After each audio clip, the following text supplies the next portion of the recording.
your experience in doing that? Sir character రాగసాధు నా second మూవీకే ఇంత ఐ మీన్ క్యారెక్టర్లో ఇంత డెప్త్ ఉన్న క్యారెక్టర్ రావడం అంటే ఒక ఛాలెంజింగ్గా ఫీల్ అయింది సార్ ఫస్ట్. ఎందుకంటే ఎందుకు చేయలేను అనుకు అందరూ చేస్తావా చేయవా కాకుండా ఎందుకు చేయలేని ఆలోచించాను అనమాట ఫస్ట్ స్టోరీ విన్నప్పుడు. అండ్ ఆ మూమెంటే ఫిక్స్ అయిపోయినా చెయ్యాలని చెప్పి యాక్టింగ్ ఫస్ట్ సినిమా అయిపోయాక ఒక కసి మీద ఉన్నోడికి ఇట్లాంటి స్క్రిప్ట్ వస్తే ఏం చేయగలుగుతారు అనేది చూపిద్దాం అనుకున్నా. సో అందుకే పర్ఫార్మెన్స్ నాకు ఏమైనా కానీ షూటింగ్లో జ్వరం కానీ ఏదైనా సరే 100% పెట్టి సినిమా తీశాను. సో అందుకే మీకు ఆ క్యారెక్టర్ కనిపిస్తుంది. అండ్ లెజెండ్స్ వాళ్ళిద్దరు సీనియర్ ఎన్టీఆర్ గారు, చిరంజీవి గారు చేశారు లార్డ్ శివ క్యారెక్టర్. అండ్ నాకు సెకండ్ సినిమాకి రావడం అంటే ఆ శివుడి ఆశీస్సులు ఉన్నాయని నేను కోరుకుంటున్నాను. సినిమా మీద కూడా ఆయన ఆశీస్సులు ఉన్నాయి. అందుకే ఈరోజు ఇంత భారీ బడ్జెట్ సినిమా పెట్టినా ఒక్కళ్ళ ఫేస్లో కూడా 1% కూడా టెన్షన్ లేకుండా హ్యాపీగా ఉన్నామంటే అదంతా శివయ్య లీలలే అనుకుంటున్నాం. Thank you sir. కాదండి, మీరు స్పెషల్గా ఓకే, మీరు చాలా అదృష్టవంతులు, శివుడు అనుగ్రహం మీ మీద ఉంది, ఇదంతా శివలీల, అదంతా అగ్రీడ్. కానీ శివుడు ఆజ్ఞ లేదే చేమైనా కుట్టదంటారు కదా, ఇంత గొప్పగా జరగడానికి ఆయన అనుగ్రహమే.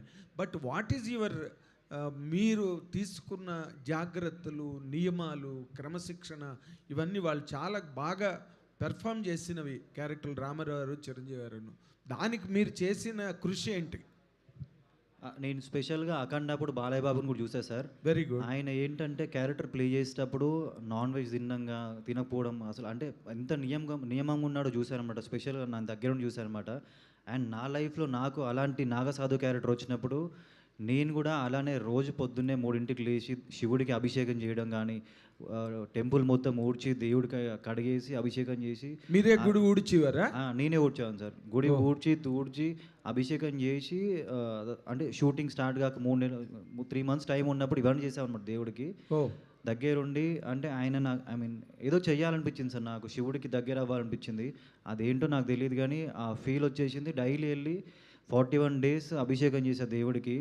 ఆ టైంలో నేను చాలా రియలైజ్ ఏంటంటే మన ఇండియన్ పేరెంట్స్ కూడా ఇప్పుడు సనాతన ధర్మం అని అంటున్నారు. ఏదో పేరుకి అంటారు అనుకున్నాను. నేను ఆ 41 days చేసినాక నేను రియలైజ్ ఏంటంటే మన మైండ్, బాడీ, హెల్త్ అన్నీ పీస్ఫుల్గా ఉంటాయి అన్నమాట. సో మన మైండ్ పీస్ఫుల్గా ఉంటే లైఫ్లో మనం ఏమైనా చేయగలుగుతాము. ఆ క్యారెక్టర్ ప్లే చేయడానికి నా మైండ్ ఎంత పీస్ఫుల్గా ఉండే అంటే ఆ చలిలో ఎంత క్లైమేటిక్ కండిషన్స్ కానీ, ఫీవర్ కానీ ఏది వచ్చినా కానీ ఆ శక్తి నాకు ఆ దేవుడే ఇచ్చిండు. దేవుడు మనని పరీక్ష పెట్టి తర్వాతకి ఇస్తారంటారు కదా, ఆ 41 days పరీక్షలాగా ఫీల్ అయ్యా. తర్వాత అదే పవర్తో షూటింగ్కి వెళ్ళా. ఆ పవరే మీరు ఈరోజు చూస్తున్నారు. షూటింగ్ ఐ మీన్ సినిమాలో కూడా మీరు వాడు కొట్టే ప్రతి ఒక్క పంచుపై వెనక ఎంత పవర్ ఉంటుందో, ఎంత పెయిన్ ఉంటుందో మీరు సినిమా చూసినప్పుడు అర్థమవుతుంది సార్. సో అంత నియమంగా హార్ట్ఫుల్గా 100% పెట్టి సినిమా తీసినాం. అభిషేక్ గారు సార్, ఈ సినిమా ఎప్పుడు స్టార్ట్ అయిందో అప్పటి నుంచి రకరకాల ఇండస్ట్రీలో రకరకాలుగా చర్చ. ఎప్పుడు కొబ్బరికాయ కొట్టారో అప్పటి నుంచి చర్చ స్టార్ట్ అయిపోయింది. ఆల్మోస్ట్ విరాట్ కర్ణ కొత్త హీరో, మీరు కొత్త డైరెక్టరు, కొత్త ప్రొడ్యూసరు. ఎక్కడికి వెళ్ళినా ఆయన చెప్పేశారు 3 డిజిట్స్ నెంబర్ అని చెప్పేశారు. ఆల్రెడీ 100 కోట్ల సినిమా కొత్త హీరోతో, కొత్త డైరెక్టర్తో ఏం తీస్తారు, ఎలా తీస్తారు అన్నది ఒక పెద్ద క్వశ్చన్ మార్క్.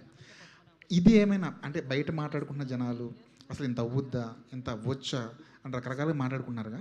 ఇలాంటి ఈ మాటలు, ఈ కామెంట్స్, ఈ లెక్కలు మీ మీద ఒక డైరెక్టర్గా ఎంతవరకు ప్రెజర్ తీసుకొచ్చారు? చాలా ప్రెజర్ ఉండండి, కానీ వాళ్ళందరి కోసం రేపు షో చేస్తున్నాను. రైట్.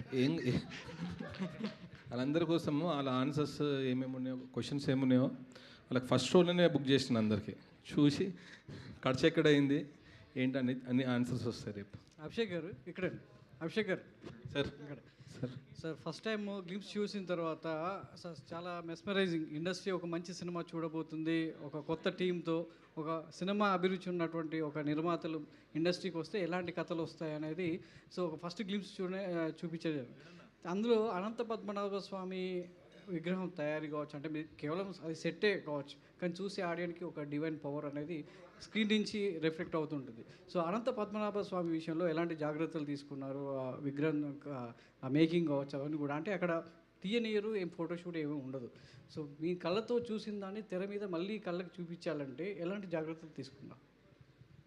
సార్ రెక్కికి నేను, డిఓపి సార్, ఇంకా అశోక్ సార్ టెంపుల్కి వెళ్ళినాము. అక్కడ మీరు అన్నట్టు ఫొటోస్ అక్కడ ఏమీ తీస్తానికి ఉంది, ఖాళీ యూజువల్గా చూసేసి వచ్చి ఒక పేపర్ మీద వేసేసి సార్ అది కన్వర్ట్ చేసిండు.